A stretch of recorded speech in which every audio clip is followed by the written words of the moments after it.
الحمد للہ رب العالمین والصلاة والسلام علی رسولہ الکریم اما بعد فاعوذ باللہ من الشیطان الرجیم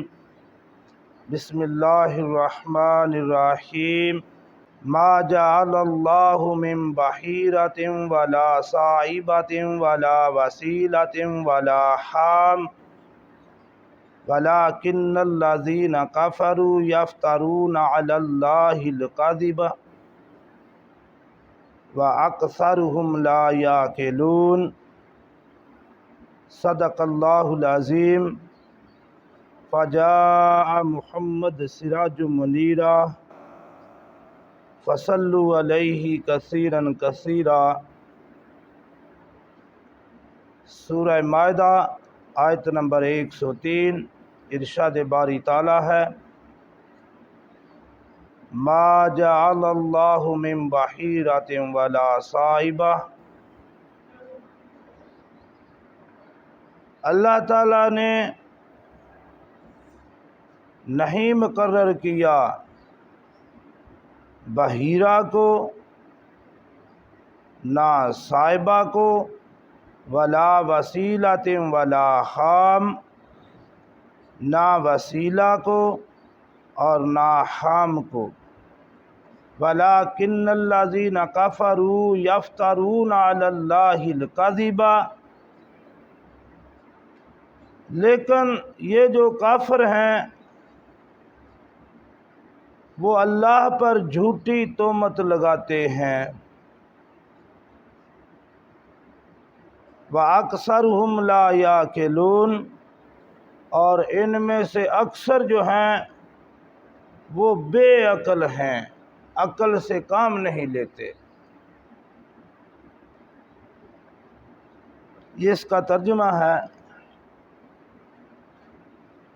یہ بحیرہ، صائبہ، وسیلہ اور حام کیا ہے؟ مفسرین اکرام نے اس کی بہت بڑی تشریح کی ہے، اور اس میں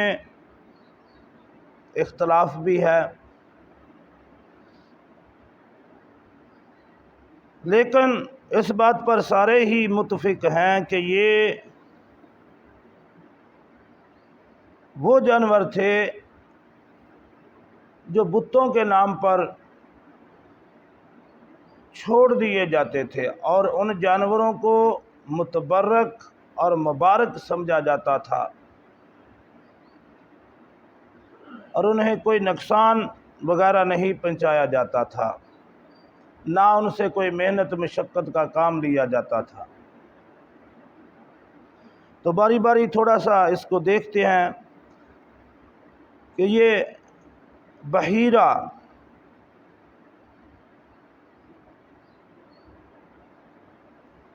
یہ اس اونٹنی یا اس جانور کو کہتے تھے جس کے کان چیر کر آزاد کر دیا جاتا تھا، اور عام طور پر یہ ایسی اونٹنی ہوتی تھی کہ جو 5 بچے دیتی اور آخری 5واں بچہ نر ہوتا۔ 4 بچے تو اس نے دیے وہ مادہ، اور 5واں نر، ایسی اونٹنی کے وہ کان چیر کر چھوڑ دیتے، اور پھر اس کا دودھ جو تھا وہ بتوں کے نام پر چڑھائے جاتے تھے۔ وہ کسی فصل میں چلی جائے اسے کوئی نہیں روکتا تھا، کوئی اس کے اوپر سواری نہیں کر سکتا تھا، کوئی اس سے دیگر فائدہ حاصل نہیں کر سکتا تھا، اور وہ بت کے نام پر ہی ہو جاتی۔ ولا صائبہ، اللہ نے فرمایا یہ اللہ نے تو مقرر نہیں کیا، یہ ان کافروں نے خود ہی مقرر کر لیا ہے۔ اور صائبہ ایسے جانور یا اونٹ کو کہا جاتا تھا جو ویسے ہی بت کے نام پر چڑھاوے کے طور پر چھوڑ دیتے، منت مانی، نظر مانی، بت کے نام پر مانی تو پھر اس کو چھوڑ دیتے۔ مثلا کہ یہ اونٹنی اگر یہ اونٹ دے گی، اتنے بچے دے گی، اور میں اس میں سے ایک جو ہے نا اونٹ، اس کو میں بتوں کے نام پر چھوڑ دوں گا۔ جیسے ہمارے مسلمانوں میں بھی یہ چل رہا ہے کہ کسی جانور کے بچے کو ہم کسی بابے کے نام پر، کسی مزار کے نام پر رکھ دیتے ہیں، یہ فلاں کا ہے۔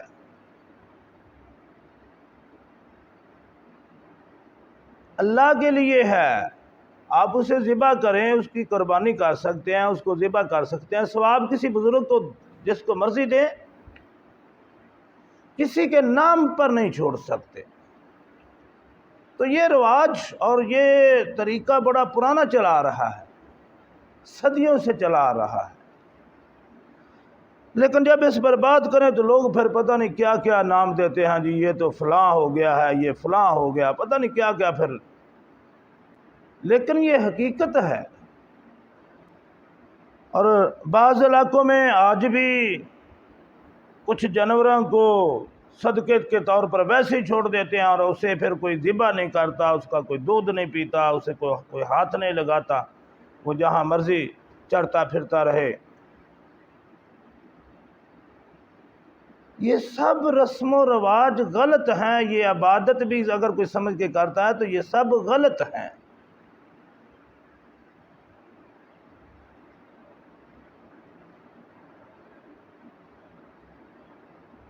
تو فرمایا ولا وسیلہ، اور وسیلہ ایسی اونٹنی کو کہتے تھے کہ جو لگاتار 10 مادہ جنے، یعنی لگاتار 10 اونٹنی جو ہے وہ لگاتار 10 اونٹنی کی بچیاں دے، مادہ جنے۔ پھر وہ جب 10 جن چکتی، 10 پیدا کر لیتی لگاتار، کیونکہ مردوں میں تو، انسانوں میں تو بچہ پیدا ہونا تو اس کی خوشی زیادہ کرتے ہیں، اور جانوروں میں اگر وہ مادہ پیدا ہو بچہ تو پھر اس کو زیادہ ترجیح دی جاتی ہے۔ مثلا بھینس ہے تو اس کی کٹی ہو تو زیادہ، گائے ہے تو بچڑی ہو تو زیادہ، اسی طرح اونٹ جو ہے اس کی جو اونٹنی ہو تو پھر زیادہ پسند کیا جاتا ہے۔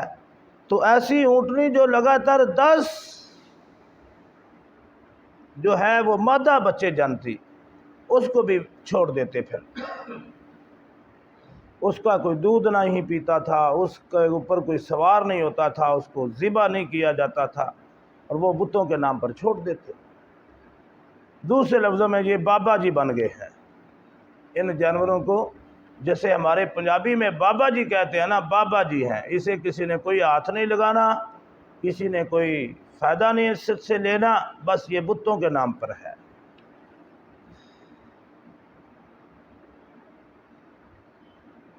اور چوتھی قسم جو جانوروں کی تھی، حام۔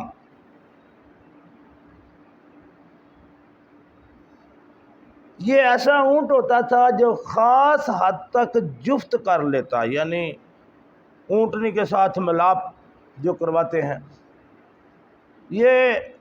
نر اونٹ ہوتا تھا جو اونٹنی کے ساتھ مختلف اونٹنیوں کے ساتھ خاص مقدار تک جو تھا وہ ملاپ کر لیتا، اس سے بھی اس حد تک جب وہ پہنچ جاتا تو اس کو بھی بتوں کے نام پر چھوڑ دیتے۔ اور یہ جو بت تھے ان کے، یہ انہوں نے بنائے تو پتھروں کے تھے، لیکن یہ اللہ کے نیک بندوں کے نام پر بنے تھے، اور ان کا یہ خیال تھا کہ ان بتوں میں ان نیک بندوں کی روحیں آتی ہیں، وہ ہماری بات سنتی ہیں، اور وہ ہماری مشکلیں حل کرتی ہیں اور ہماری مدد بھی کرتی ہیں۔ یہ سارا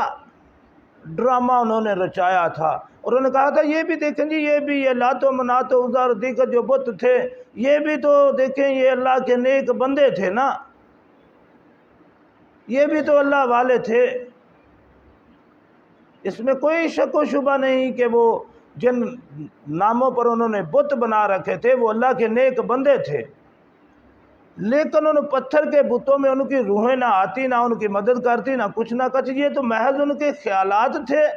اور یہ سارا کچھ کرنے کے بعد کہتے یہ تو اللہ کا دین ہے، ہم دین حق پر بھی ہیں، اسے اپنے آپ کو دین ابراہیمی کا پیروکار بھی کہتے۔ تو اللہ نے فرمایا یہ تو بہت بڑا جھوٹ بول رہے ہیں اللہ پر،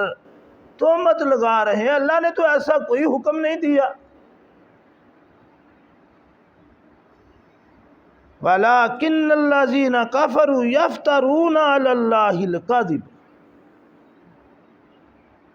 یہ تو جھوٹ بولتے ہیں، جھوٹی تہمت اللہ پر لگا رہے ہیں، اللہ نے تو ایسا کوئی حکم نہیں دیا، کوئی ایسا جانور چھوڑنے کا حکم نہیں دیا، اور اسلام نے بڑا خوبصورت طریقہ دیا۔ اگر آپ صدقہ کرنا چاہتے ہیں جانور تو کسی غریب کو دیں جو اس کا مستحق ہے، وہ بیچارہ اپنے کھانے پینے کا بندوبست کر لے گا، اپنی کسی بچی کی شادی کر لے گا، غریب کو دیں نا، اسے چھوڑنے کا کیا فائدہ ہے؟ جب آپ اسے چھوڑیں گے تو پھر لوگوں کی وہ فصلیں بھی خراب کرے گا، کیونکہ وہ اس کو تو متبرک سمجھا جائے گا، اس کو کسی نے ہاتھ نہیں لگانا، اس کا کسی نے دودھ نہیں دونا، اس کے اوپر کسی نے سواری نہیں کرنی، اس کو ذبح نہیں کیا جا سکتا، وہ جہاں مرضی جائے جیسے مرضی رہے، وہ نشانیاں لگا دیتے، اس کو پھر کوئی نہیں چھیڑتا تھا۔ تو اسلام نے اس کے مقابلے میں خوبصورت ترین طریقہ دیا کہ جو کچھ بھی تم کرنا چاہتے ہو وہ اللہ کے نام پر کرو، بتوں کے نام پر نہیں، بزرگوں کے نام پر نہیں، خواہ بزرگوں کے ناموں پر بت بنائے ہوں یا ڈائریکٹ بزرگوں کے نام پر ہو، فرمایا نہیں،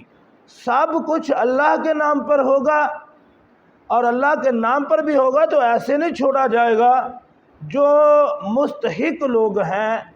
جو حقدار لوگ ہیں، جو غریب مسکین فقیر لوگ ہیں، ان تک وہ مال پہنچایا جائے اور ثواب کی نیت اللہ سے رکھی جائے، یہ ہے۔ پھر وہ ان اونٹنیوں کا دودھ حرام سمجھتے تھے، ان اونٹنیوں پر سوار ہونا حرام سمجھتے تھے، ان اونٹنیوں کا یا اونٹوں کا، ان جانوروں کا وہ گوشت کھانا حرام سمجھتے تھے۔ اس صورت کا اصل میں زیادہ تر موضوع ہی یہی ہے کہ حرام و حلال قرار دینا یہ اللہ کی صفت ہے، کہ کوئی بندہ اس کو حلال یا حرام نہیں قرار دے سکتا۔ نبیوں نے جو چیزیں حرام قرار دی ہیں وہ اللہ کے حکم سے قرار دی ہیں، حلت و حرمت صرف اللہ کا حق ہے، یہ کسی بندے کا ذاتی اختیار نہیں کہ جس چیز کو مرضی چاہے حلال سمجھ لے، جس چیز کو مرضی حرام سمجھ لے، یہ بندے کا اختیار ہی نہیں ہے، یہ اللہ کا اختیار ہے۔ سورہ مائدہ کہتے ہیں نا دسترخوان کو، تو دسترخوان پر کیا ہوتا ہے؟ مختلف کھانے کی چیزیں ہوتی ہیں، تو کھانے کی چیزوں میں حلال و حرام تو پہلے آئے گا نا، تو اللہ نے یہ بات سمجھائی کہ یہ اللہ کا اختیار ہے، حلت و حرمت، حرام اور حلال قرار دینا یہ اللہ کا کام ہے، اور نبیوں نے بھی جو حلال و حرام قرار دیا وہ اللہ کے حکم سے کیا۔ تو یہ اللہ تبارک تعالیٰ نے اس آیت میں یہ چیز سمجھائی ہے کہ بتوں کے نام پر آج بھی ہندوستان، ہمارے پڑوسی ملک میں، ہمارے پاکستان میں بھی بہت کم ہیں ہندو، لیکن ہندوستان میں تو بہت زیادہ اکثریت میں ہندو ہیں نا۔ آج بھی وہاں دیکھ لیں، فلم و ڈراموں میں دیکھا ہی ہوگا آپ نے کہ وہ بتوں کے نام پر جو کچھ کر رہے ہیں، یہ سارا دیکھیں صدیوں سے چلا آ رہا ہے۔ اور پھر بڑی مزے کی بات یہ ہے کہ یہ کہتے ہیں یہ دیکھو جی یہ تو اللہ کے نمائندے ہیں، یہ ہماری بات، ہماری مشکلیں، اللہ تک پہنچاتے ہیں، پھر اللہ تبارک تعالیٰ ان کے ذریعے ہماری مدد کرتا ہے۔ اللہ نے فرمایا یہ سب جھوٹ ہے، یہ جھوٹی تہمت ہے اللہ پر جو لگاتے ہیں۔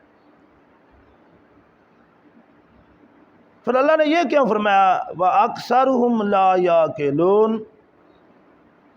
اور اکثر جو ہیں یہ بیوقوف ہیں، عقل سے کام نہیں لیتے۔ ہمارے ایک ساتھی ہوا کرتے تھے قاضی ثناء اللہ لیٹی، ان کا گاؤں تھا، تو ہم انہیں قاضی ثناء اللہ صاحب لیٹی والے کہتے تھے۔ صرف قرآن پاک پڑھنا جانتے تھے، باقی وہ سارے ان پڑھ تھے، لیکن بہت زیادہ صاحب کشف، بہت زیادہ اللہ اللہ کرنے والے، اور رات کو 100 سال سے بھی عمر ان کی زیادہ تھی، تو رات کو پھر بھی 150 200 نفل پڑھتے تھے اس عمر میں بھی، بہت عبادت گزار اور بہت زیادہ اللہ اللہ کرنے والے۔ تو ایک دن بیٹھے تھے، بزرگ آدمی تھے، تو لوگ نا گاندھی کی بڑی تعریف کر رہے تھے، اس وقت یہ گاندھی تھا، پرانے ساتھی ہیں، تو کہ جی وہ بہت عقل مند ہے، یہ ہے یہ ہے۔ انہوں نے کہا یار چھوڑو، اتنا عقل مند ہوتا تو کلمہ نہ پڑھ لیتا، اللہ کو اللہ نہ مان لیتا، چھوڑو کس کی بات کر رہے ہو، وہ کیسا عقل مند ہے؟ یعنی مطلب یہ کہ عقل تو یہ کہتی ہے نا کہ اللہ کو اللہ مانا جائے، عقل تو یہ نہیں کہتی کہ اپنے ہاتھ سے ہی بندہ بت بنائے اور اسے ہی خدا سمجھ لے۔ یہ تو کتنی عقل سے پیدل بات ہے یہ، کہ بندہ خود ہی ایک چیز کو بناتا ہے اور پھر اسی چیز کو خدا سمجھ لیتا ہے، پھر وہ چیز نہ بولتی ہے، نہ وہ سنتی ہے، نہ وہ کھاتی ہے، نہ وہ پیتی، وہ کسی کی کوئی مدد نہیں کر سکتی، وہ اپنے اس کے منہ کے اوپر، اس کے جسم کے اوپر کوئی غلاظت لگ جائے وہ صاف نہیں کر سکتی۔ تو یہ اللہ نے فرمایا دیکھیں یہ جو سارا ڈھونگ انہوں نے رچایا ہوا ہے، یہ بت پرستی کا اور بتوں کے نام پر چڑھاوے، اور یہ سارا کچھ جو کچھ یہ کر رہے ہیں، یہ سارا عقل سے پیدل لوگوں کا کام ہے۔ لا یعقلون، اللہ نے فرمایا یہ بے عقل لوگ ہیں، ان میں عقل ہے ہی نہیں۔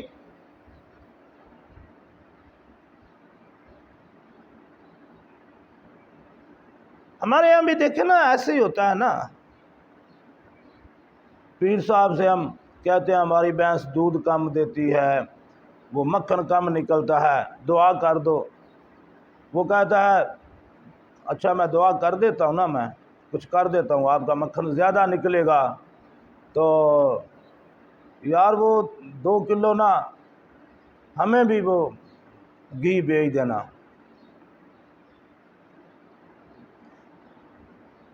تو بھائی اگر اس کے عمل سے اگر واقعی بھینس مکھن زیادہ نکال دے تو عقل کام نہیں کر رہی، تو وہ اپنی بھینس کے اوپر ہی وہ وظیفہ پڑھ لیتا، اور اس کی بھینس ہی ساری دیگر بھینسوں کا مکھن اکٹھا کر کے اس کی بھینس کے نیچے آ جاتا، اور وہ اپنی بھینس کے دودھ سے نکال لیتا۔ اس کو تجھ سے مانگنے کی کیا ضرورت ہے؟ جس کو ہم کہہ رہے ہیں کہ دیکھو ہمارا مکھن زیادہ نکل جائے، وہ ہم سے مانگ رہا ہے، اتنی بھی عقل مند کی کام نہیں کرتی۔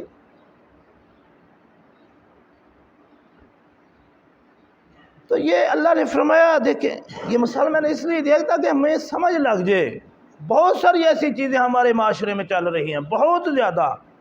اب میں کبھی کبھی ہنستا بھی ہوں کہ دیکھو یار یہ عقل کے بھی بالکل منافی بات ہے، عقل بھی اس کو تسلیم نہیں کر رہی، جس کو ہم یہ مانتے جا رہے ہیں اور لوگ کرتے جا رہے ہیں بس۔ اور کیسا فدو لگایا ہوا ہے ان لوگوں نے بھی، اور ہم انہیں بڑا بزرگ سمجھتے ہیں، اگرچہ وہ نماز کے قریب نہ جاتے ہوں، قرآن کے قریب نہ جاتے ہوں، حتیٰ کہ انہیں استنجا کرنے کا بھی طریقہ شاید نہ آتا ہو۔ تو ہم انہیں بڑا بزرگ سمجھتے ہیں۔ بزرگی کیا ہے؟ بزرگی اللہ اور اللہ کے رسول کی غلامی کا نام ہے۔ جو اس کا غلام ہے، محمد رسول اللہ صلی اللہ علیہ وسلم کا غلام ہے، وہ بزرگ ہے، وہ ولی اللہ ہے، وہ ہماری آنکھوں کا، وہ ہمارے سر کا تاج ہے۔ ہم اس کا احترام کرتے ہیں، کرنا چاہیے۔ لیکن جو للو پنجو ہیں وہ اس قابل ہی نہیں ہے، وہ تو دین میں ڈاکہ ڈالنے والے لوگ ہیں، اور انہوں نے دین کو بہت زیادہ نقصان پہنچایا ہے۔ اللہ تبارک تعالیٰ نے یہی بات اس میں سمجھائی ہے۔ بتوں سے لے کر یہ بات شروع ہوئی اور کہاں تک بات چلتی چلی گئی ہے۔ تو اللہ نے فرمایا یہ لوگ ویسے بھی دین حق سے منہ موڑ چکے، اور اصل میں یہ لوگ عقل بھی نہیں رکھتے۔ وَأَكْثَرُهُمْ